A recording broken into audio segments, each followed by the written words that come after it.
Hello, everyone. Welcome to the Boleyn Lounge. My name's Jeff, and thanks for joining me for another Tuesday talk show. Obviously, we've had a couple of games since we were here last week, and I'll talk briefly about the Man United game because you've probably been analysed out about that. But I was a little bit frustrated and disappointed on Thursday night. I'm sure, like all the rest of us, I felt like we could have gone on and won the game in the end. Once we got that equaliser, we looked like they were rocking, and I think we could have created an opportunity to win the game. But I was pretty mad that Nuno kind of went in on himself, went defensive, and they had a chance at the end. Probably could have nicked it, and yeah. Really, really frustrating. But on reflection, it's a late goal that gets us level. And I thought we played pretty well up at Man United, but we didn't create loads and loads and loads. But we nipped a goal late in the game. Yeah, maybe we could have gone and won it, but a draw away at Old Trafford, it's not a bad result. Then we come to Sunday's game. And like everyone else, I should imagine everyone was puzzled by the lineup with Brighton, especially Rodriguez. I mean, completely blindsided me. I didn't see that coming at all, really. And the back three kind of lined up as a flat back five, and I thought we looked a bit short in midfield. And early in the game, I think we really did. I think there was quite a lot of space. I was worried we were going to really get exploited in the gaps there. But in fairness, Fernandes kind of done the work of two men, and Rodriguez, he didn't do anything wrong. I still think if he plays Magassa or Potts there, it's more effective. But that was his choice, and look, we stifled them pretty well. It was a pretty uneventful first half, apart from Somerville's chance. So I think he really, really has to score there. He really needs to finish on that final third, his end product. That's what's missing from his game for West Ham, at least. But he definitely brings something for the team for me. And I wasn't sure I liked the Somerville Bowen two up front, and I think the weaknesses of that were exposed because when we're sort of pumping balls up to Bowen to go up against Dunk, I mean, he's never really winning them, is he? And he's always coming off second best. But I also had bits I liked about it. I thought the mobility of the two of them, and Paqueta was playing quite high up the pitch, just in the hole behind them, and I think I thought he had a good game, by the way, Paqueta. I'm sure some of you in the chat, you'll let me know. I think it was sort of split views on his inclusion after his shenanigans against Liverpool. But Nuno brought him back into the team, clearly loves him. But I did think he had a good game, and I think he could be influential in that position going forwards. But I also think Fernandes could probably play in that role as well. So there might be times where Bowen Somerville double pronged attack. It might serve us well in certain games. And much better team in the second half, I thought. Great double save from Verbruggen, from Bowen, and then Somerville. And I said earlier about Somerville's final product. To be fair, I don't think he's done too much wrong there. I think if anything, he's caught it too well. If he sort of scuffs that, gets over it a bit, hits it down into the ground, I think he probably scores. And yeah, Wilson comes on, has an immediate impact, doesn't he? Really, he really impacts the game coming on from sub, and he's been in good form for us. Lots of clamour for him to start, but 3 games in a week, Wilson. He played a long time at Old Trafford. I'm sort of okay with it on reflection, and long punt upfield from Kilman, really, wasn't it? Van Hecker makes an absolute mess of the header, which he should just simply do better with. Wilson seizes on it, slides Bowen in. Um, Barely a half chance, really, and Bowen gets the goal that I think he's desperately needed. Hopefully, that's his drought behind him now, and he'll go on and go on a little scoring run. But we contained them really through the whole game. I think the commentator on the stream I was watching said it's the first time in 2 or 3 years that Brighton have been restricted to no shots on goal within whatever it was, about 70 odd minutes at that point, I think. And they didn't really get a shot on goal till the 89th, 90th minute. But again, substitutions kind of invited them onto us. And I think once we scored the goal, we probably looked more likely to go on and score a second goal as well if we'd have kept it the way we had. And Brighton were coming on to us. I mean, the goal came, like I say, from a bit of a long punt from Kilman. But as they were coming on to us, we were sort of springing counter-attacks, creating the odd chance, a few openings.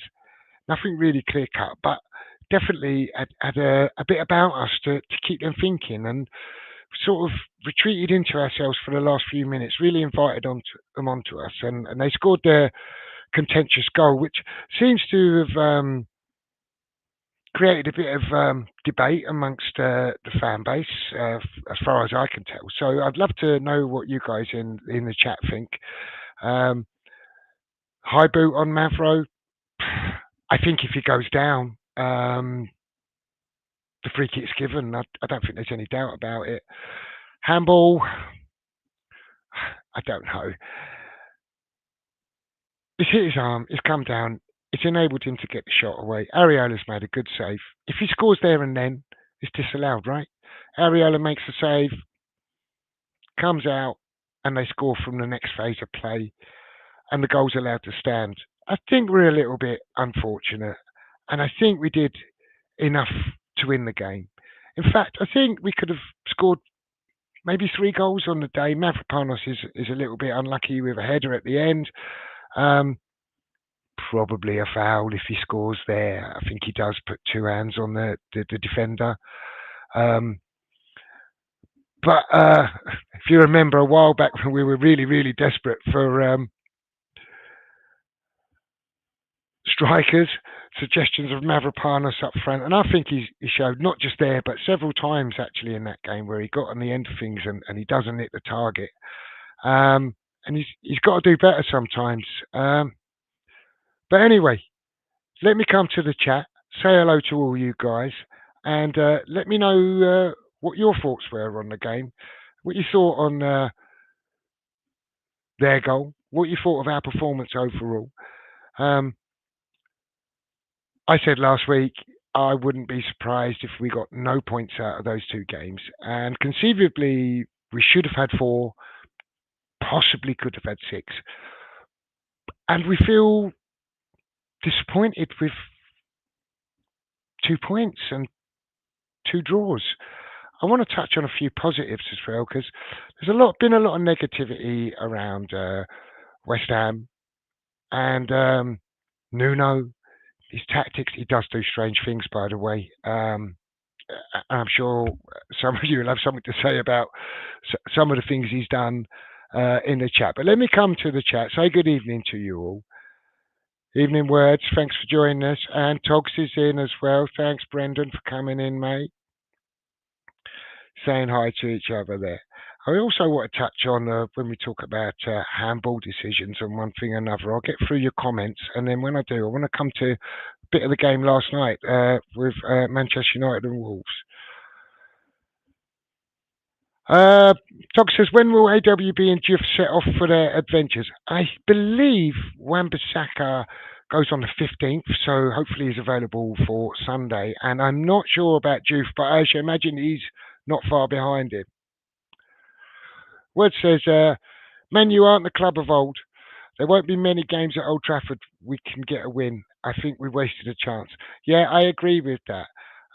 Like I say, we equalised in the 83rd minute, and ordinarily we should be pretty satisfied with that and go, yeah, we've well earned point at Old Trafford, because I do think we played pretty well up there, and I do think we were worth the point. But at that time, I thought they started to look rocky, and I think if we'd have just kept doing what we're doing, sorry, Wilson was looking tired. But perhaps if we'd have bought Marshall or someone on like that, and got someone buzzing around them with their young legs, that maybe we could have gone on and won that game in the last 5 minutes. So I agree with you. I do think it was an opportunity missed, but equally, I say, on reflection, satisfied with a point, a little bit frustrated about Nuno regressing into his shell once again. Pierre Latom's in. Good evening, Pierre. Thanks for joining us. Says good evening to everyone in the chat. Tog says, QPR at home in the cup. Guaranteed a cup run of one game then. Well, wouldn't it be great if we could go and do a Palace? I mean, I'd take 17th in the league and an FA Cup final all day long, really. Colin's in. He says, greetings to everyone. And Wazim's joined us. Thanks for popping in, Wazim. Good to see you, buddy. Pierre says, I wasn't worried about his shenanigans, more concerned about his form in that game, but he played well and behaved himself.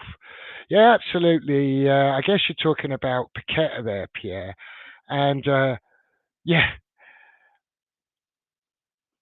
a week earlier, he's posted on Twitter he doesn't get supported and the club are going to give him some psychological help and one thing or another. And then he came in. I thought he had a really decent game on the back of that. Some of the fan base not so happy he was picked. I think probably in equal measures others that were happy to see him, because he's a real favourite of some and a bit of a demon, panto villain, if you like, to others. And you can see why on both counts, because when he plays well and he does what he does well, he's a great player for us and he definitely influences the game. But when he's off colour, just throwing himself on the floor, looking for free kicks that aren't free kicks, behaving poorly like he did against Liverpool, he lets us all down, really. Leslie's joined us again. Thanks for joining us, Leslie. Good to see you, mate. Pierre says, refs are worse since VAR, and it was a very low bar to start with. Yeah, I do think they're relying a little bit on VAR at times, scared to make their own decisions. On the Man United game, we look at the VAR. The high boot comes against Mavro. It's not given. Mavro doesn't make the most of it. He probably should. Isn't it handball against Rutter? I think it is. I mean, obviously, through my claret and blue lens, I would say yes, it was, and the goal shouldn't stand. And others, may view it differently, say it was accidental, didn't lead directly to the goal, went to another phase, and in the rules, it should count. Overall, I think we're a little bit lucky. But for an example, last night, I wanted to touch on this. I was going to touch on it later in the show, but since we're talking about VAR, I'll talk about it now. I watched the Man United game last night, and there were two handball incidents. One resulted in a penalty, and the other didn't. And the ball swung in for the first penalty shout, and I'm convinced the player moves his arm out towards the ball. And it's come from a long way away. And VAR have a quick look at that and quickly say, no handball. And I think that could have, out of the two of them, was more of a penalty. In fact, I saw a replay after the game from a different angle, and now I've seen that, I'm even more convinced it was a likely handball than not. And then later in the game, a shot's driven in, and for me, the defender's actually trying to pull his arm away from the ball, and it hits his arm. Referee sent for review, and he awards the penalty. declaring it a deliberate handball. I, I think if that's a deliberate handball, then Rutter's one is a deliberate handball for me. If they'd have given the penalties the other way round, I don't think I would have so many complaints about it. But I don't normally react immediately after games, our own games, never mind other games. But I was compelled to put a post on the channel last night because just aggravated me, that decision. And I'd love to know what if any of you guys watched that game, seen highlights of that since, what your opinions are of that. Please let me know in the chat, guys. Words is saying, for the handball and a high boot went against us, but don't count. We should have attacked to win and got ourselves 3 points. Yeah, listen, I don't think we can, put it all down to that. But again, I think actually we did enough to win the game. We just didn't take our chances. I mean, Somerville, for me, again, got to score. Great double save to prevent a goal from Bowen and Somerville combined. I actually think it's starting to get a little bit better under Nuno. I said I wanted to touch on the positives, so I'll do that now. We've lost 1 in 6, and the one we lost at Liverpool, I mean, we just did not turn up. They were completely abject. I thought we almost threw the game. It sickened me a little bit. I was really annoyed. But if we look at 1 loss in 6, it's not dreadful. Bournemouth 2-0 up. Again, choices from Nuno. I think that has absolutely cost us the game, cost us 3 points there.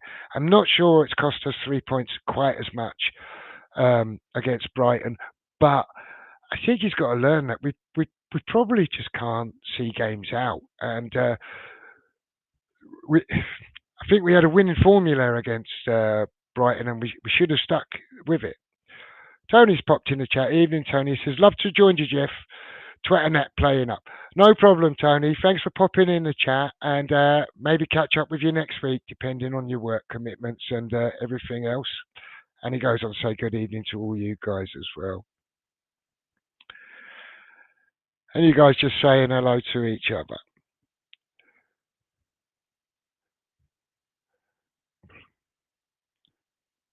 We work my way through the chat here.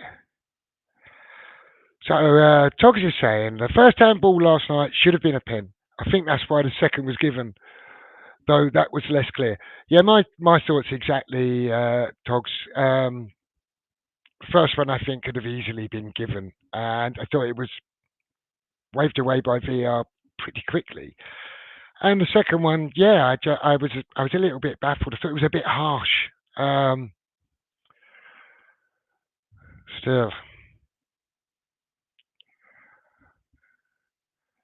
And Words goes on to say, I'm not sure drawing will be enough to get us out of relegation. That's true. But we do need to start converting these draws into wins. One other positive point. Well, let's get to the end of your comment first. If we attack and get one win against Man U or Brighton, we get 3 points as important. We gain loads of confidence. Yeah, I agree. I'm really disappointed that we haven't ended up with at least 4 points out of those 2 games. However, after the Liverpool performance, where I was really, really deflated, I think there's 2 back-to-back decent performances away from home for us there.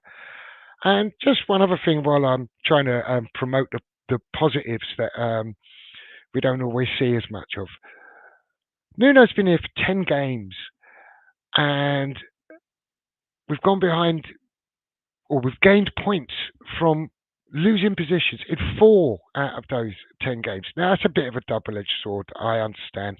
Keep going behind in games makes it hard to win games. But I'm not sure when we've seen a West Ham team show that much character with that kind of regularity, really. I mean, and those 4 games that we came from behind him, we've won 2 of those. So we've got 8 points from losing positions in Nuno's tenure.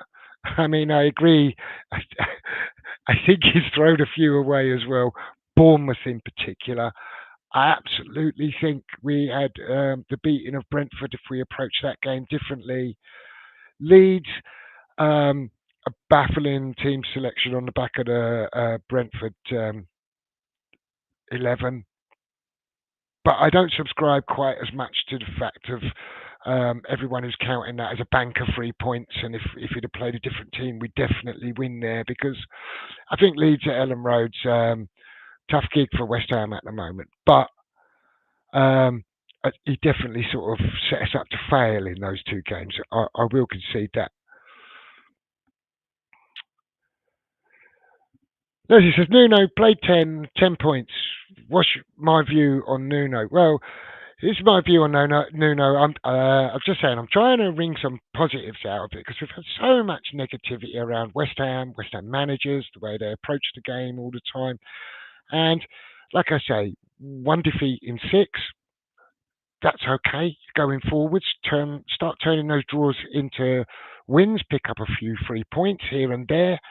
Um, going to get us out of trouble. I think maybe. I think Forest are going to stutter.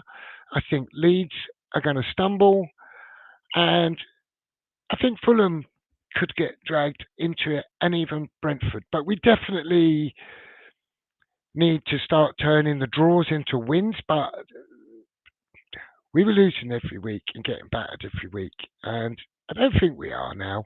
I think the Liverpool side I think we've showing a bit more spirit. And back onto the positives with Nuno. Look at Tadibo now; he seems to have transformed him. Um, with the exception of the last game, Potts is getting regular minutes.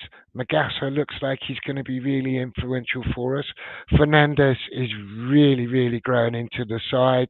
Really like what I'm seeing from him the last few games. If Paqueta turns up and plays a bit more like he did on Sunday and against Newcastle, he's got loads to offer. Wilson's been a real bonus. I've been down on the Wilson signing from the beginning. I've got my reasons. I tell you often enough about it. But I can't knock the guy, the way he's applied himself, what he's bringing to the team.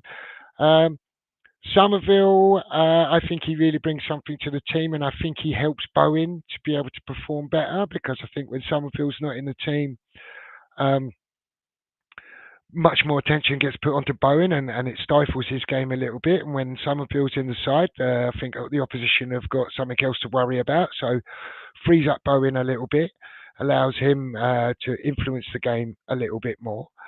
But what I would hope with Nuno is that he does. We haven't got a Murillo and a Milenkovic. Um, I don't want to see him do what he's done the last few games, really, especially Brighton. Especially, I could understand it at Old Trafford. Last 5 minutes, try to see the game out. But I think we had the beating of Brighton, and I think they were coming onto us anyway. But we were kind of springing a counter attack, and then when he made those changes, I think he just takes away our attacking threat, and he's done that in several games. So I think he's got to stop doing that, and I think he's got to stop doing like weird stuff, like Rodriguez, and I just don't get it. I know it worked out, and I don't think Rodriguez had a bad game, by the way, but it's just kind of weird, and I hope he stops doing that kind of thing. Colin's in. Good evening, Colin. Hope you're well, and I hope your fella you look after as well. And he says, "Good evening. I think we were robbed Sunday, and I watched last night game, and I feel the same way as you. So, yeah, I think we were a little bit unlucky on Sunday. I think we did enough to win the game, but clearly didn't do quite enough to win the game. But yeah, I think on another day we get a decision. I absolutely think Mavro goes down. We get a decision for the high boot, if not the handball. Ian's in. Good evening, Ian. Thanks for joining us. He says, I was at the game. I don't want to be too negative as I think Nuno is improving us in some areas, but we are so dull to watch, extremely limited, and almost non-existent in attack at times. Well, I would agree with you. I thought the first half, especially, was really quite dull. But thought we did quite a good job of containing Brighton for for almost the entirety of the game. Um, a bit non-existent attack, yeah. What I would say is Bowen and Summerfield up top as a two, and Paqueta playing sort of right there in that hole. He is sort of playing with a front three, and he has played with a front three in other games as well. So I think we just need to learn to unlock defences a bit more, make a little bit more of our opportunities, because I don't think he's especially negative all of the time until he goes negative. And then when he goes negative, it's sort of ultra negative, and I think it takes all the threat that we have away for us. But I do think we carried a bit of a threat in the last two games. Um, Hopefully, we can carry that into Villa. Love to think we could pick up 3 points against them, but I also think that a draw against them wouldn't be the worst result in the world. I know we've said earlier in the chat that points in singularity are not enough for us, and we do need to start turning them into wins. And I absolutely agree. But if we can keep the unbeaten run going against Villa, dream of a point at City, which would be 4 draws in a row, might not be fantastic. But then I think we can start going into a string of fixtures where we really will need to start turning those into 3 points.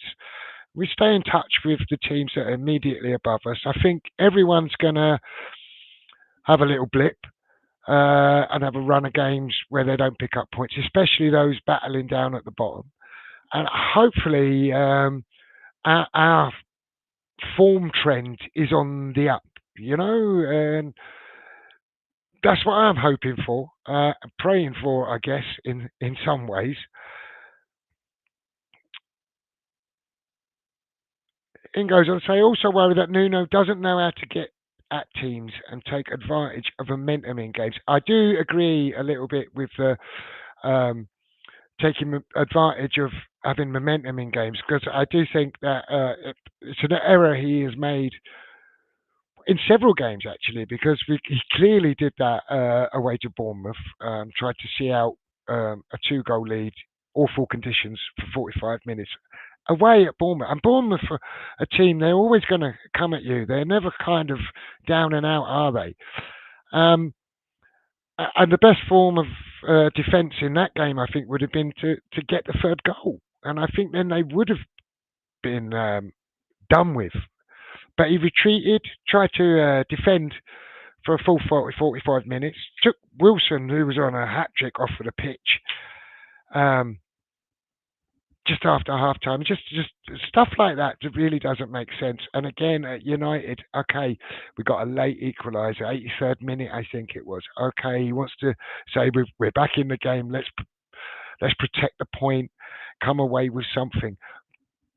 But to your point, I think in that moment and the minutes after, before he made those changes, we looked like we were the most likely to go on and win that game. And again, at Brighton, a bit unlucky with the goal, I think. I think overall, for 90 minutes, we contained them really well. But for 4 minutes, we kind of like fell into our shell and couldn't cope. And again, he took away that attacking threat and failed to take advantage of the momentum that we had.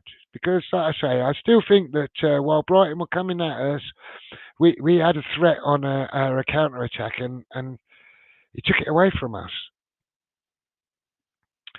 Colin say good evening to all you guys in the chat.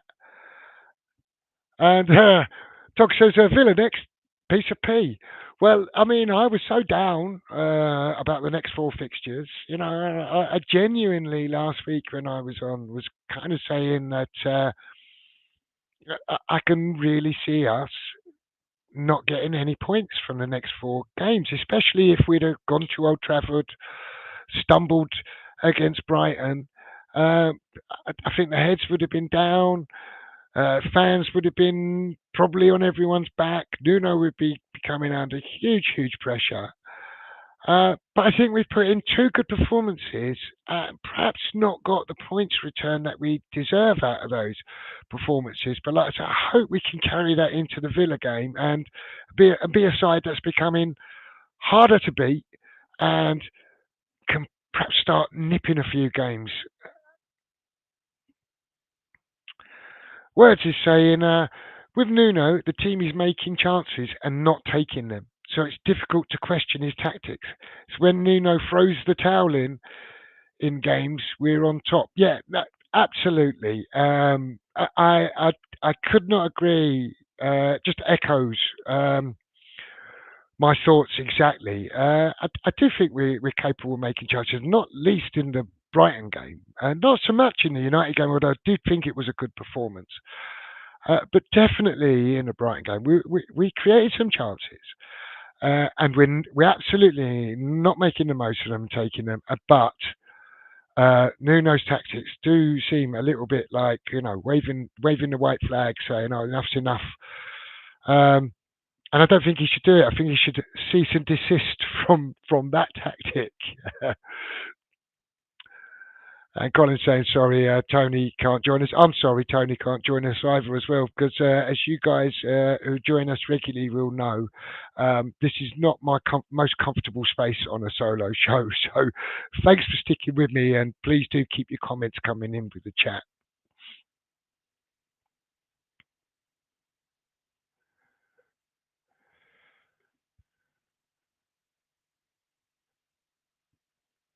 And Tony's just explaining his internet problems, and I would imagine most of you, if not all of you, are subscribers to Tony's channels. But if you're not, please pop across, give him a sub. Does some great stuff, and he joins us here when he can, and I really appreciate that. And on the, I don't do this too often, but on the subject of subscribers, please, if you're watching this, please give the stream a like, and if you've not subscribed to the channel, really appreciate it if you gave us a sub. Word says, stroke the router gently and give it kisses, and then it will work for you. Well, I have to say, Word says, give me a couple of bits of advice, and whatever he said seems to have worked. So I'd give it a try, Tony. You never know. Under 21s are one up. Sorry, Leslie, I've just scrolled past your comment. I'm not sure if I can. There we go. Leslie says the under 21s are 1-0 up. Come on, boys. Excellent news.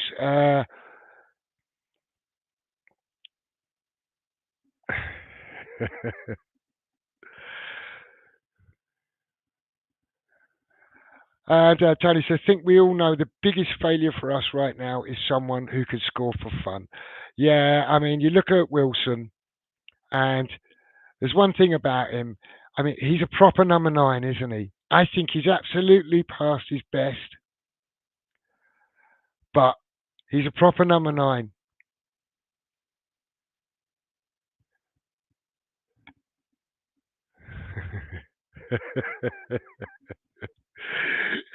Yeah, I'm not sure that I would be so keen on the miserable Scouser if it's who I think you're talking about.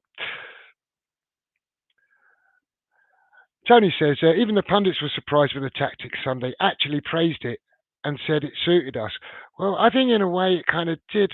So, like I say, I was a little bit concerned that we were going to be really short in midfield, because I didn't really think he played with wing backs as such. I think it was more of a flat back 5, leaving just the two in the middle of the park there.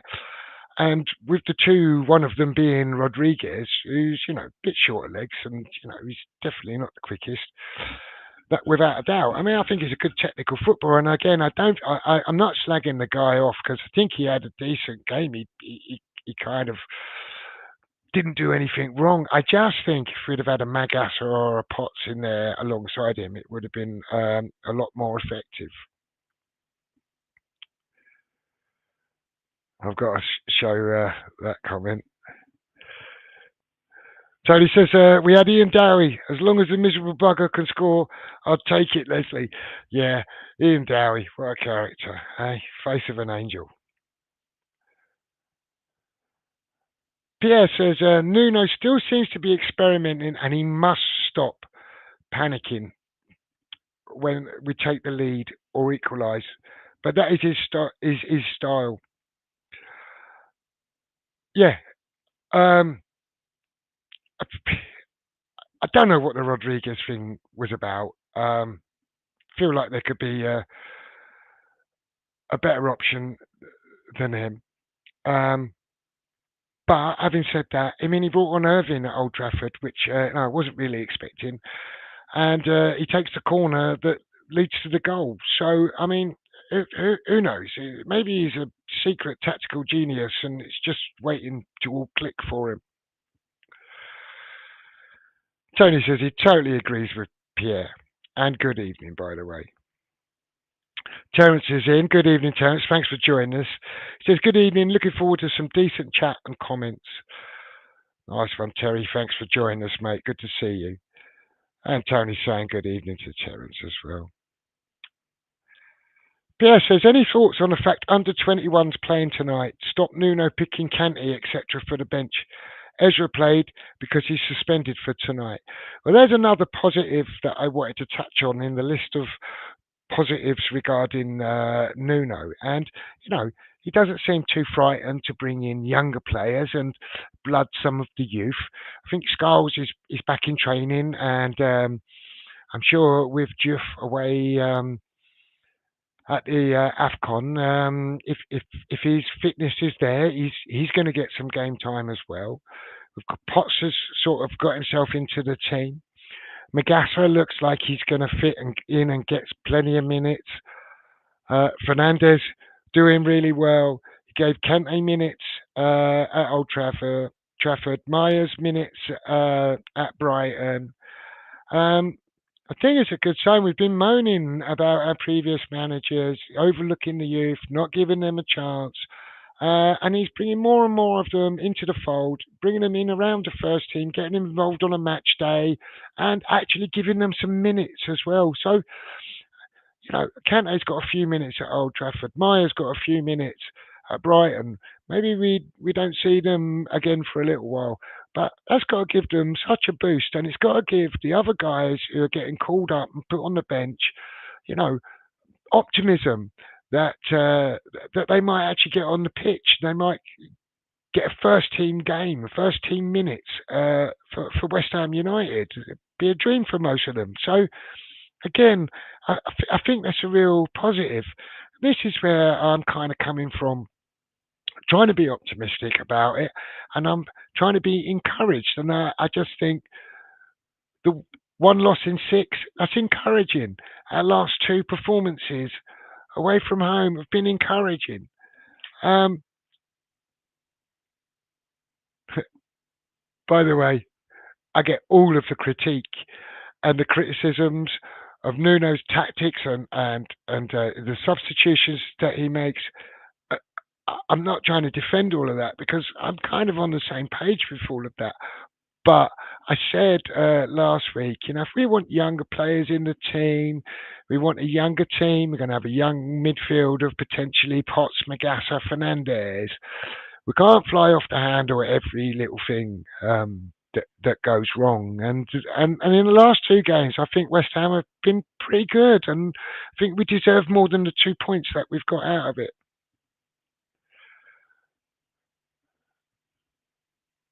So Colin says he feels we should not have dropped Potts and Magassa with Fernandez, for we should be playing them more together to get them working together. For the more they together, the better than changing it.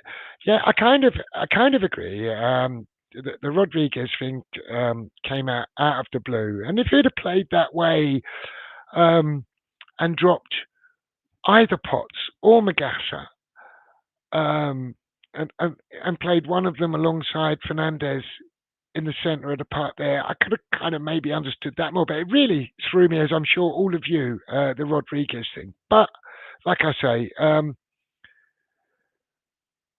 It wasn't Rodriguez really that cost us a goal or really cost us anything in the game. So although I don't really agree with his selection, it didn't do us any harm. Um,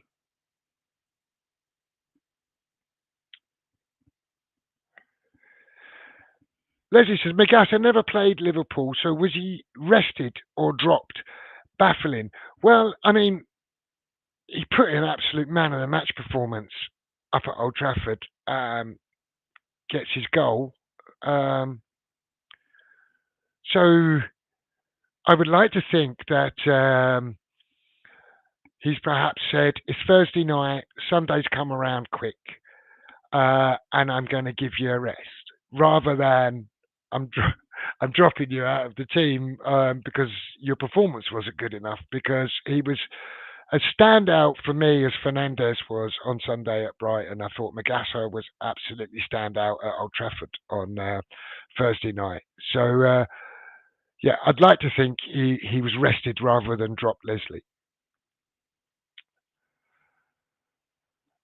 Colin says he doesn't want to see the same lineup that started against Villa in the midfield. I would play Fernandez, Magassa, Potts, and play Somerville, Wilson, Bowen up front. Okay, that's interesting. So you would drop Paqueta out of the team, Colin, to play that and bring Wilson in to play as a central striker, which at the end of the day, Wilson's been playing very well for us. And did Wilson just get a bit of a rest on Sunday after playing the majority of the game at Old Trafford? Did he say, okay, you've had a hard game Thursday night and Sunday's come round quick, a bit like Magassa. Let's give your legs a bit of a rest, bring him on for last 20 minutes, whatever it was that he brought him on for at Brighton, and maybe he has got a view of starting Wilson. And here's the thing where we're talking about the team like this. So if we play Collins' team with Fernandez, Magassa, and Potts in the middle of the park, and Somerville, Wilson, and Bowen as a front three, what a nice option it is to all of a sudden have Paqueta on the bench. Or if Paqueta plays, perhaps a Magassa or a Potts coming off of the bench. Improves our squad options immensely. Ezra playing, I don't know if you're talking about on Sunday. I would imagine not. Or were you talking about the under 21s this evening, Leslie? You'll have to clarify that for me, mate. Aces is in. Thanks for joining us again, Aces. Good to see you, buddy. And Pierre's just confirming the under 21s are 1-up, and Earthy scored. So good for him. But does he get a sniff around the first team? If you look at what's been going on with the youngsters, and Nuno not too frightened to include them. Is that, going forwards, is Earthy likely to get a few minutes back in the first team? That would be really nice if he does. Aces is asking, where's Budgie?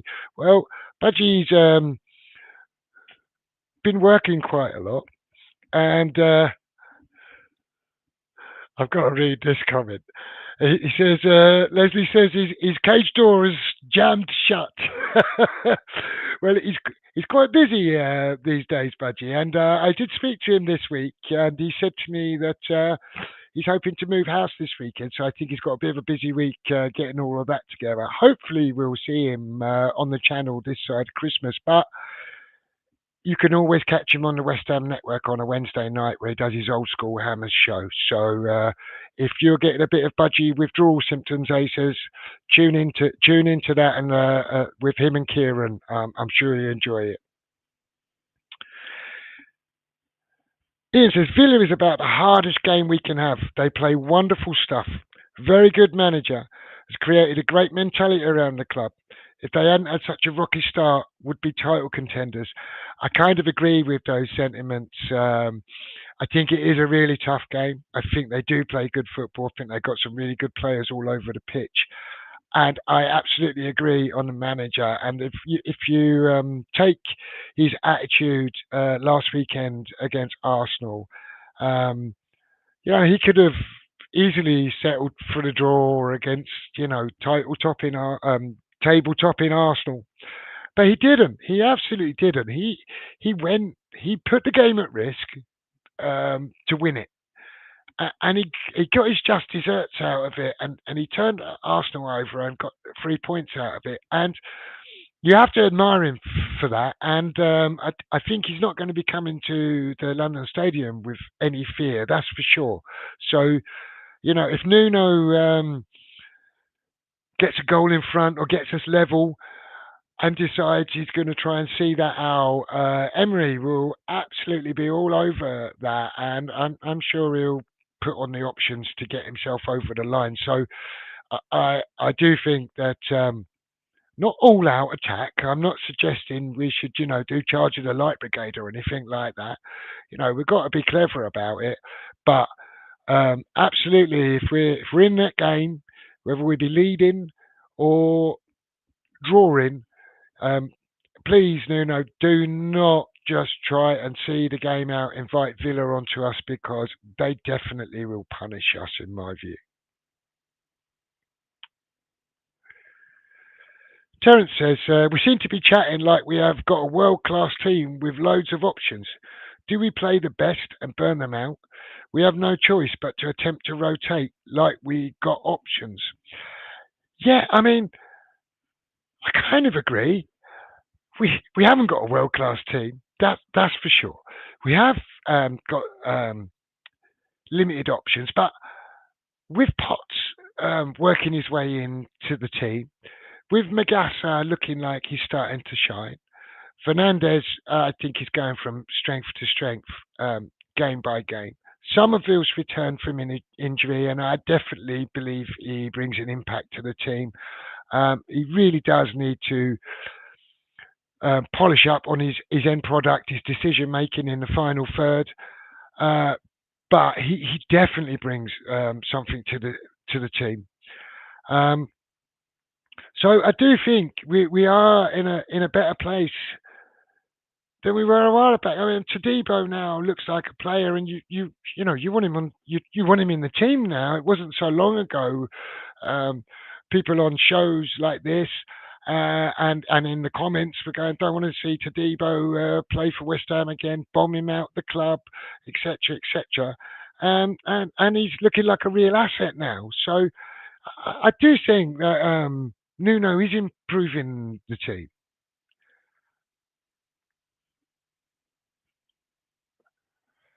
And Pierre says, to be fair, we're struggling mostly because of Potter's early season efforts. I mean, I kind of agree with that, because I think we lose at Old Trafford, um, and I think we lose at Brighton if Potter's in charge of that team.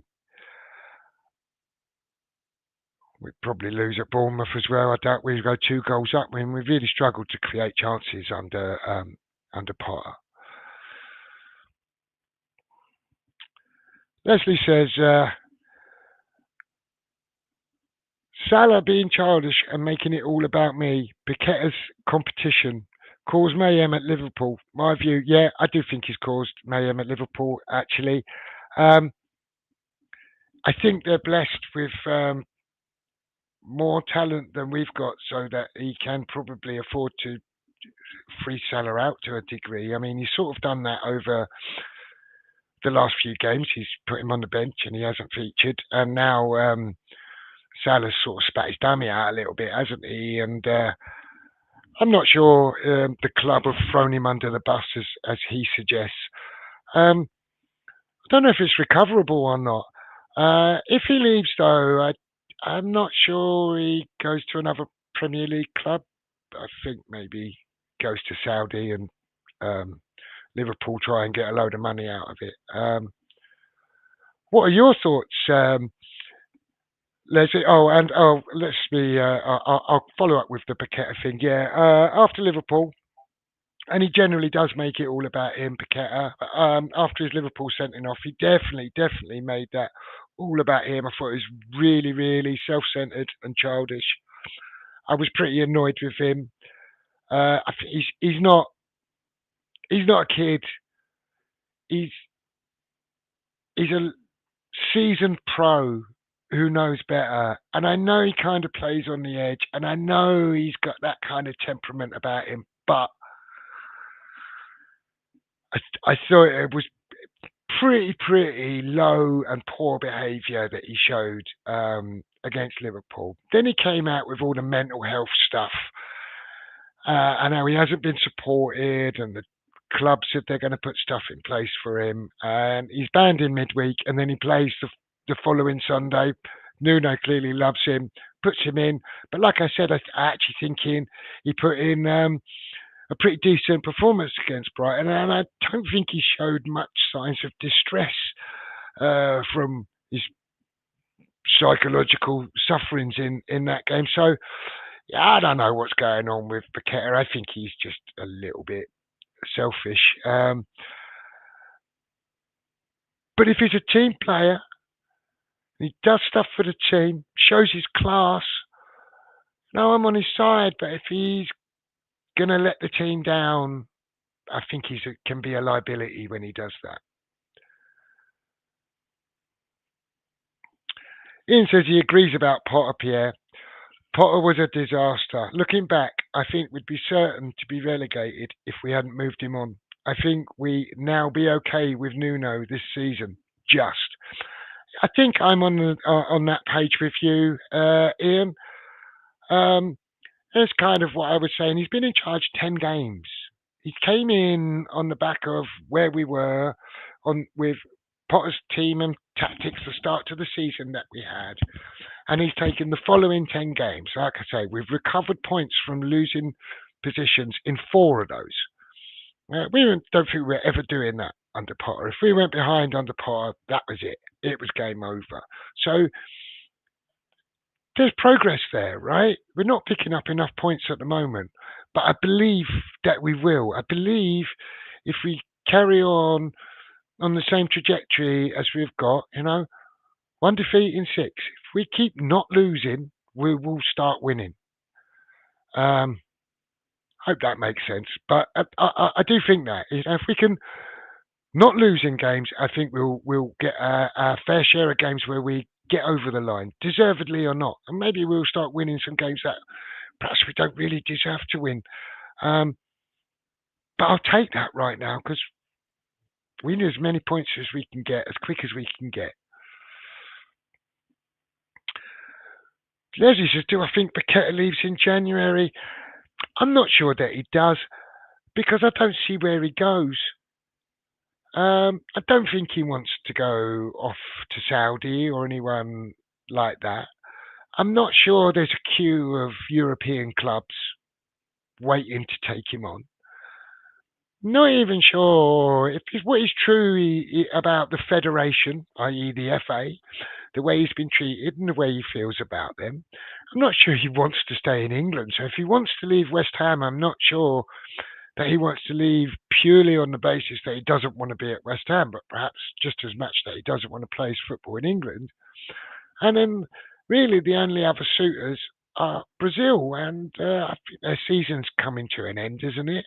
And I don't know if they've really got the money that we'd be looking for Paqueta. I don't think we're going to get the 80 odd million that we might have got one time from City any longer, but I think they might struggle to get 20 million together, and surely he's worth more than that.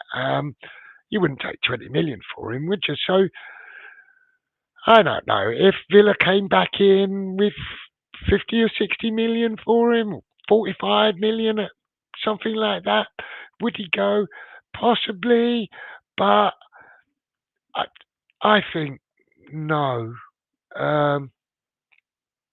But I've no idea. What do you think, Leslie? And the rest of you in the chat, do you think Paqueta either likely or wants to go in January? Ian says, I also think the way Nuno has improved some players and is starting to integrate youth, particularly Potts, is embarrassing for Potter. Well, the way he's improving players, I think, is absolutely true because I touched on that earlier. Tadibo, I think, is much improved under Nuno. And again, spoke about the young players getting integrated into the squad, getting a few minutes. Potts is brilliant. I mean, Potts played the pre-season and looked pretty comfortable, and he did that last year. Potts played pre-season last year, looked decent, and then went out on loan. Okay, well, I'd have rather we retained him at the club, but if he wasn't going to get minutes, I'm happy that he went on his season-long loan. He came back and played pre-season again, looked pretty good, and then couldn't get near the first team. I've never really understood that from Potter. And now Nuno seems to be willingly using him. And Potts, I've seen when the captain debate comes around week on week on week, and I've seen on other chats sometimes, people suggesting Potts should be captain. I don't agree with that. I don't think he should be captain right now. I think he's just got himself in the team, and he's a young player, and I think he should just concentrate on cementing his place in the team and getting about the Premier League, which I also think he's doing very well, by the way. But a future captain, I absolutely see him. You see him sometimes. He's like directing traffic. He's a young lad in the centre of the park, telling his teammates where to be, going in, receiving the ball off centre backs. He's very spatially aware. Yeah, no, I really, really like what I'm seeing of Potts. And it's infuriating that really he hasn't got a chance before now. So, yeah, it's not only embarrassing for Potter, though, I would say, and I'd say it's a bit embarrassing if we look at the chances that Nuno's had. Again, in 10 games, yeah, the youngsters that he's introduced are in and around the first team squad that he's given minutes for. I think we've been crying out for it for years, for all our managers, and the youth gets overlooked. And now maybe he feels that the senior players he's got um, not good enough, not going to do the job for him, so he's going to look to the youth. And maybe if we recruit um, players in January or through the summer, maybe they'll get knocked down that pecking order. But I like to think, and I hope to think, that if they get given their opportunity and they step up to the level, that he's going to be prepared to keep using them. And God, we've been wanting that as fans for so long. So that's a real positive for me. Pierre says, if other teams are clever, they could let us score early and then they could go at us for 80 odd minutes without a care in the world. I mean, yeah, the way Nuno reacts when we score, um,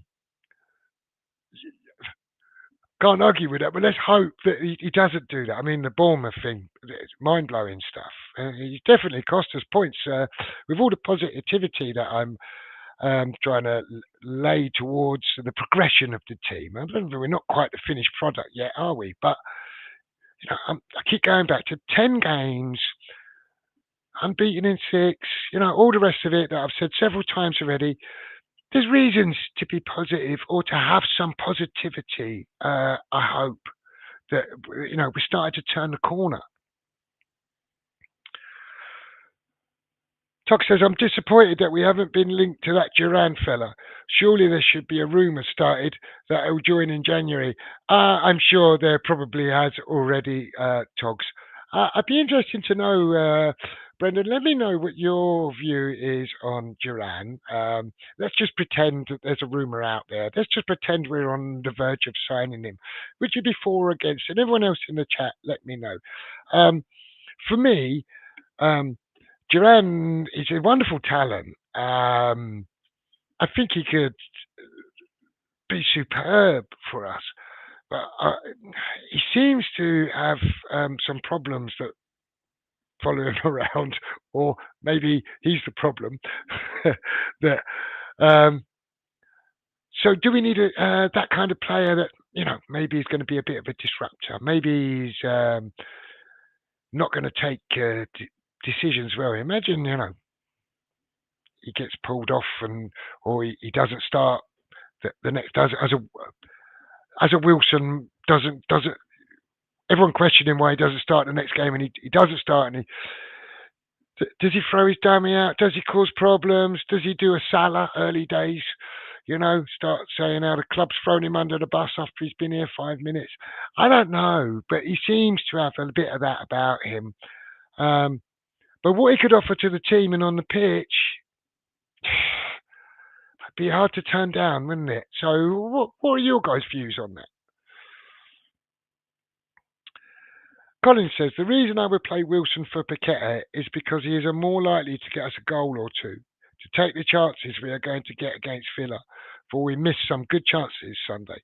You're absolutely right. Wilson is a finisher, and I think Paqueta looked like he quite enjoyed that role on Sunday, and I could see if he's got two runners like Somerville and Bowen in front of him, that if he gets used to playing with them, and Fernandez, by the way, who can really pick a pass, we might get some joy out of that formation at times.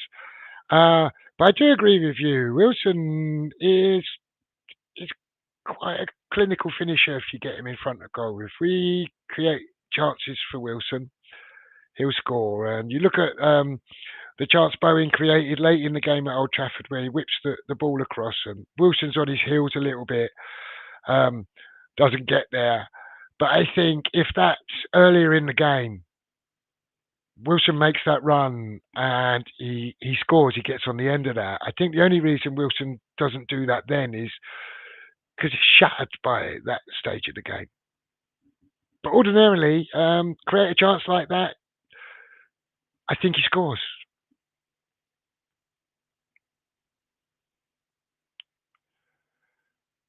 Let me just see what Terence is saying. Let me scroll past your comment, Terence. Sorry, buddy.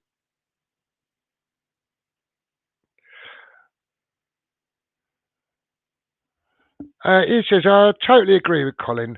Wilson at this moment is the better option and offers goals. Yeah, I mean, he's a finisher, isn't he? He might not have 90 minutes in him, but he certainly hasn't got 90 minutes in him 3 games in a week, in my opinion. But we don't necessarily need 90 minutes out of him. The problem is, I think, that Nuno doesn't fancy Fulkrug, does he?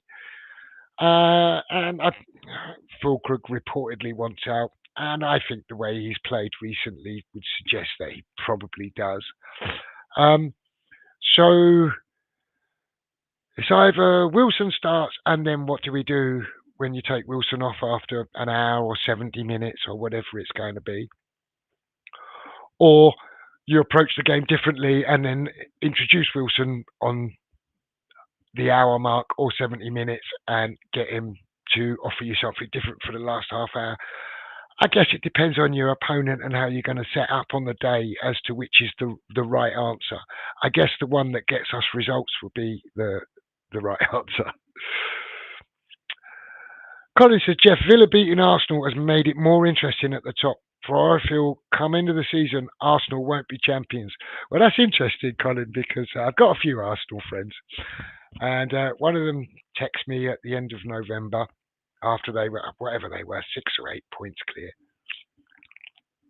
I can't remember now. And I messaged them back and said, congratulations on winning the league a whole month earlier than you did last year. And here we are now, middle of December, and we've got and pretty inconsistent, what might be considered average for Man City side that's 2 points behind them, and Villa who just gone and beat them, and deservedly so. And like I say, we've given admiration for Emery earlier for the way he went for the game, went out to win the game and got the win. And they're 3 points behind them as well. And I did feel that Arsenal might, with Liverpool not being as good as they are, and City seemingly not as good as they have been, I thought, they're going to have no challengers and they're going to kind of stroll to the title. But I'm not so sure they will now, because I think the thing is with Arsenal, it's when the pressure comes on that it starts to tell on them. And if everyone's within 2 or 3 points of them going into March and April, I think it's possible that they could fold under the pressure as they have done in the past. So we'll see.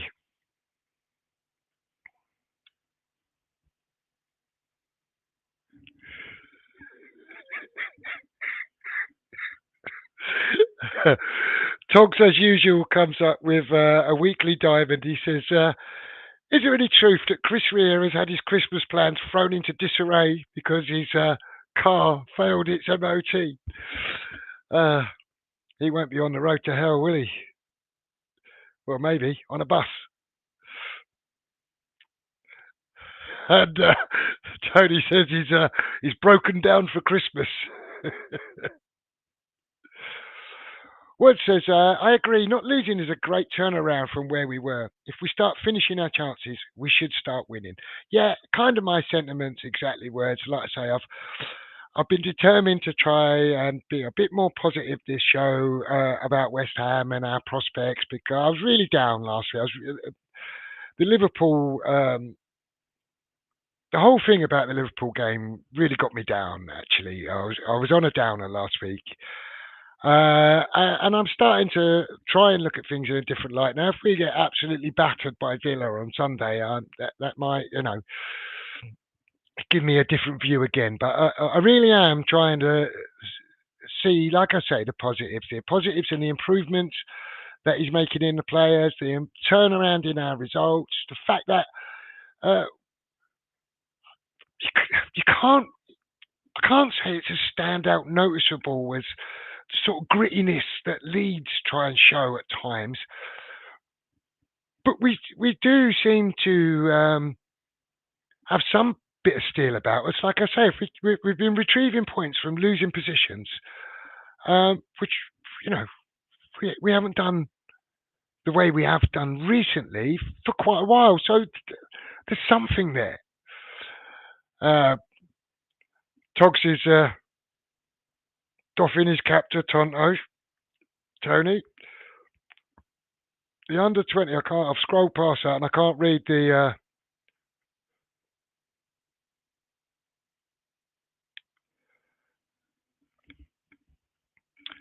Oh, that's great. So Leslie's saying at the under 21 game, there's 2,000 to 2,500 West Ham away fans. Absolutely fantastic. Must be great for those boys to go to an under 21 game away from home and get support like that from their fans. Absolutely superb.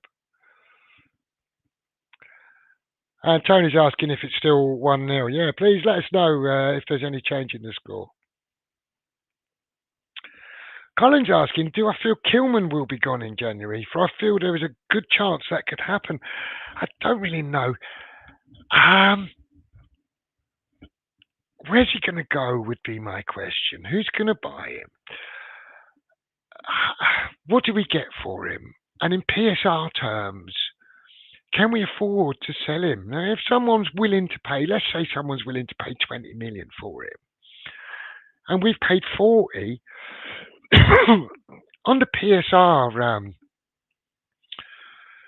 and the accountancy terms, that doesn't work out very good for us. We've already been told, as we are every transfer window, we've got no money. We've got to sell before we buy. But I think if we sell and make a loss there, I don't know that helps us fund a player. I could see Souček going before Kilman because I think that it'd be worth some money. And if we got 20 million, somewhere around there for Souček, I think that helps in PSR terms as a profit. That helps us to spend money. Whereas if we sell Kilman, it's just another loss on the books. So, yeah, I don't know. And rumours of Hermansen perhaps going in January. I don't know about that either, really. It's who's going to pay the money to make it worthwhile in PSR terms. Leslie's saying, yeah, it is still 1-0.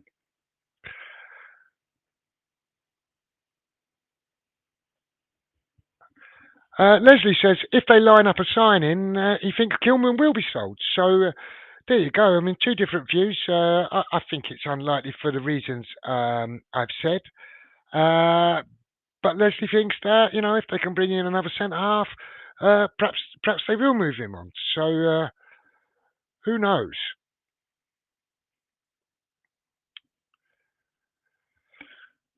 Tox is saying, I don't think any player is out in front as Hammer of the Year yet. AWB was already ahead last year. Who do you think will get the vote? Um, I think you make a good point. I don't think anyone's out in front. If Bowen goes on a scoring streak and scores absolute hatfuls of goals second half of the season, he's going to put himself in the frame. If Fernandez carries on in the mould that he is at the moment and keeps improving, he could absolutely put himself in the frame. And who was unpopular only a few short weeks ago? Tadebo, if he carries on, could put himself in the frame as well. And who knows, AWB could win back-to-back Hammer of the Years if he ups his performance. I think AWB's been a little bit in and out. But again, I think his in performances are on the upslide, along with lots of other players in the team at the moment. So again, another good sign. But I tend to agree with you. I don't think anyone's head and shoulders stand out, got their name on Hammer of the Year just yet. There could be a number of contenders later in the year. Colin says, I would not take Duran. I think there is better options out there for me. Yeah, I mean, like I said, I worry. I think as a talent, I think Duran is superb. I think he definitely give us some cutting edge up front, and wonderful finishers. He finishes from everywhere, so I don't doubt that he would get goals. My worry would be, would he disrupt the dressing room? Tuck says, I agree with your summary on Duran, but if he came to us, I would not be upset. Yeah, and that's kind of, I kind of go along with that as well, because I do think he could be really, really effective. I do think he would score goals. Like I say, just if he throws his toys out, that's the only thing I worry about.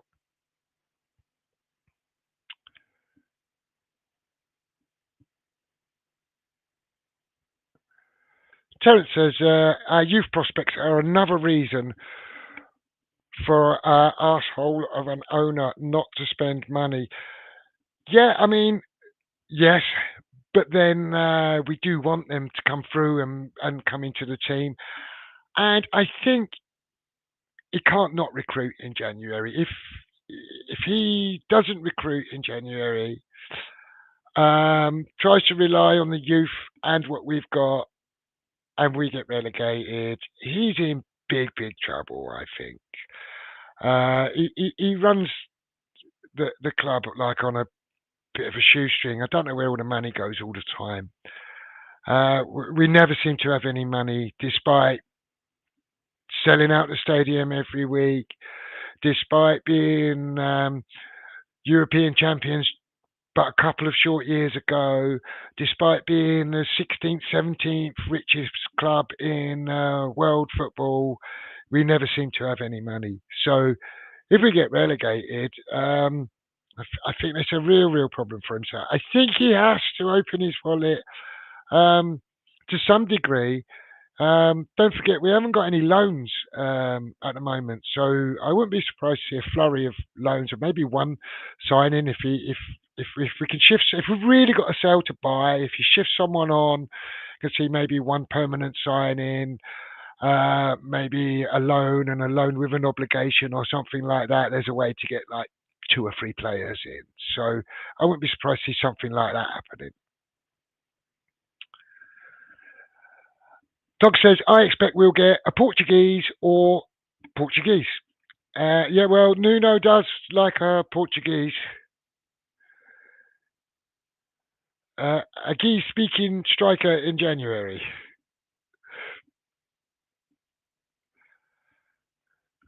They seem to have press in too early there.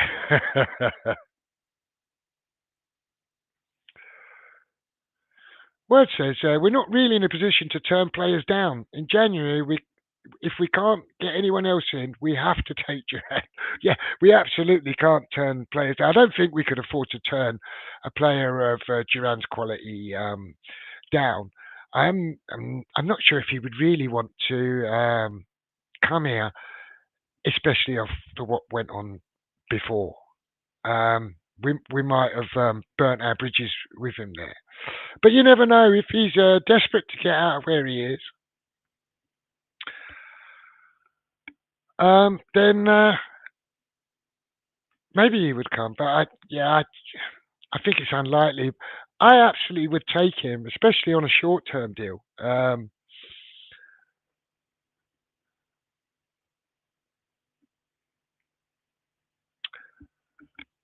Asa says, I don't know if that's Tiny Anthony or if you're saying to Tony, but I will go with Tiny Anthony. Was one who started a brawl with Millwall supporters on Saturday. I don't know about that, Asa. So you have to enlighten me what that is about. Ian says, I've wanted Pack to work. I just don't think he's going to. He's had many more bad games than good. I'd be happy to learn to live without him. Nuno seems to want him in the first 11, though. Nuno absolutely seems to want him in the first 11. I think that's highlighted by the manner of his sending off against Liverpool and then being brought straight back into the team.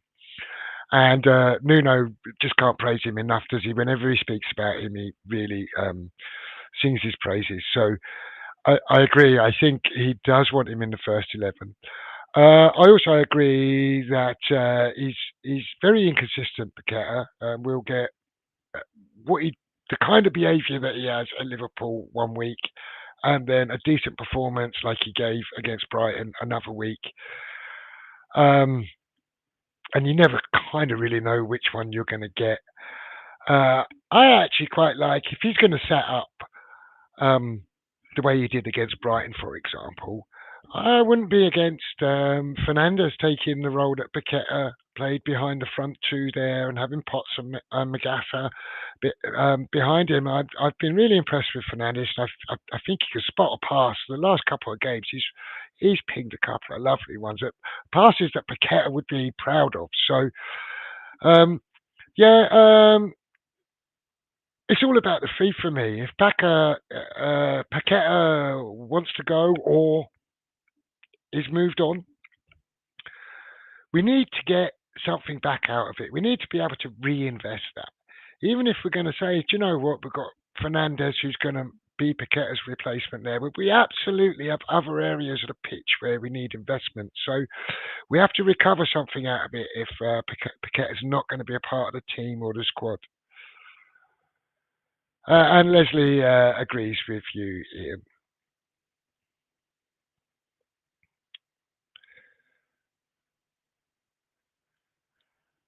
And City come to that. Yeah, well, that's coming up after Villa. Another tough game.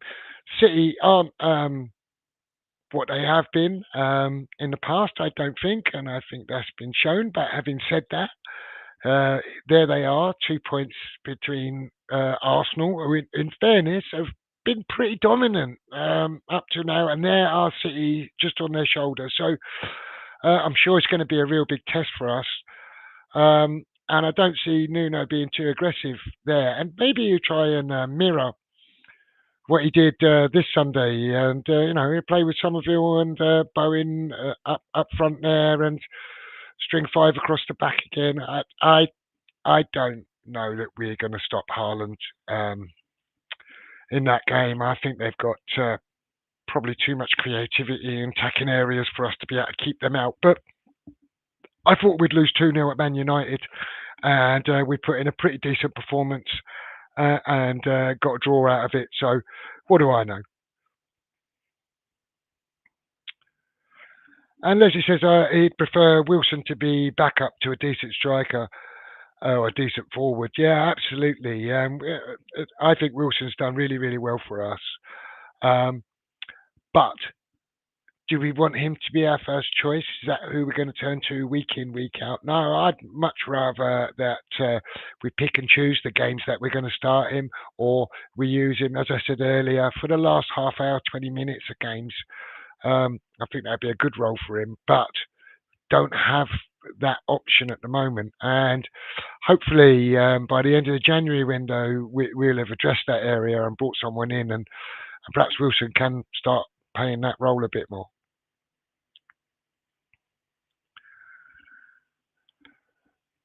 Terence says, it isn't the Arsenal team, it's the manager. Let's be honest, his bum goes faster than Merson seeing a line of Charlie.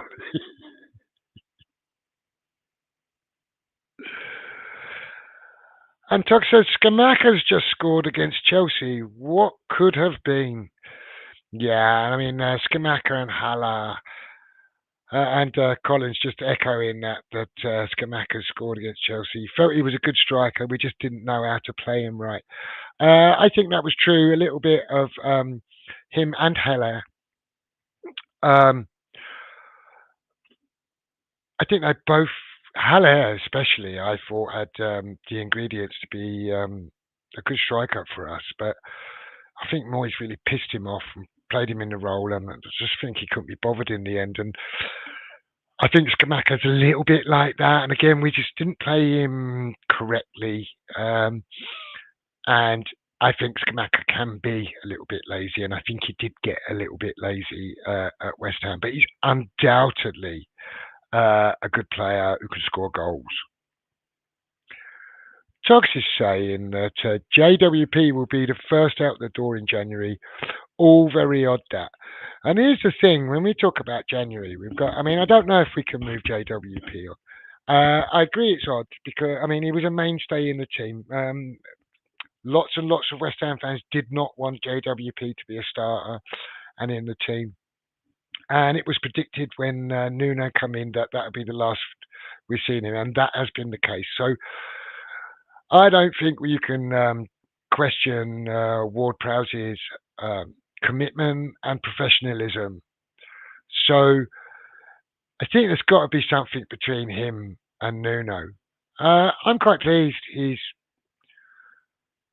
not in the team. I'm quite pleased that Potts and Magassa, Fernandez will get in front of him. I think it is a bit odd that he's just out, like literally out of the squad. So, like I say, I think it's a personal thing between him and Nuno, and who knows who's upset who there. I don't think it would be a bad thing for West Ham if we do move Ward-Prowse on.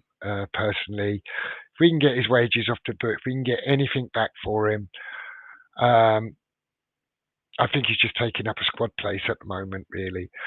And I think much the same of Rodriguez, and to a degree Irving as well. I think if we can get a fee for Irving, we can move Rodriguez on in January.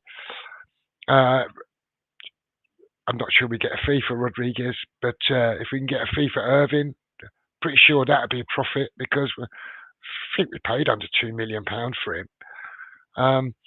So he's on sort of the verge of the Scotland team. If we can move him onto a Championship team, Scottish team, maybe £4 or £5 million. It's not a lot of money, but it puts a little bit into that pot.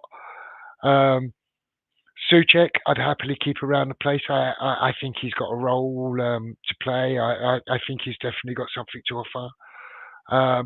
But equally, if we can attract a decent fee for him and it allows us to invest that into other areas of the team, I'd be all for that.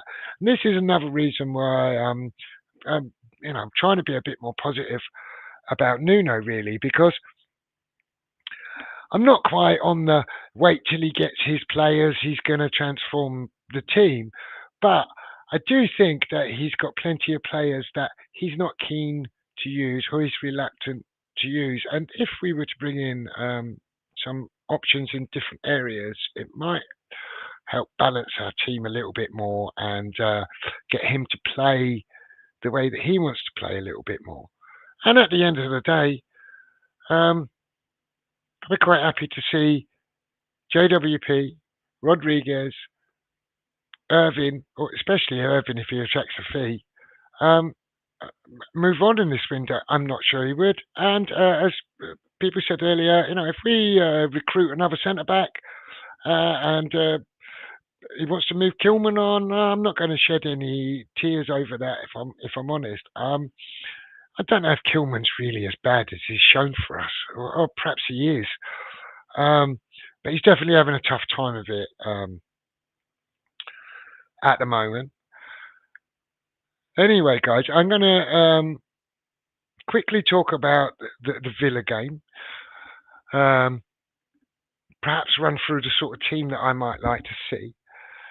And then I'm going to do the last couple of comments and I'm going to wrap it up because it's been almost an hour and a half, which I can't believe. I've been talking non-stop for almost an hour and a half. So I feel like I've done quite well there. And I thank you guys for all staying with me. But team for Villa, I kind of do this off the top of my head. Areola's going to start in goal. I think he's cemented his position there. I don't think there's really a rival for him at the moment. I'd still quite like to see Juff left back before he goes away.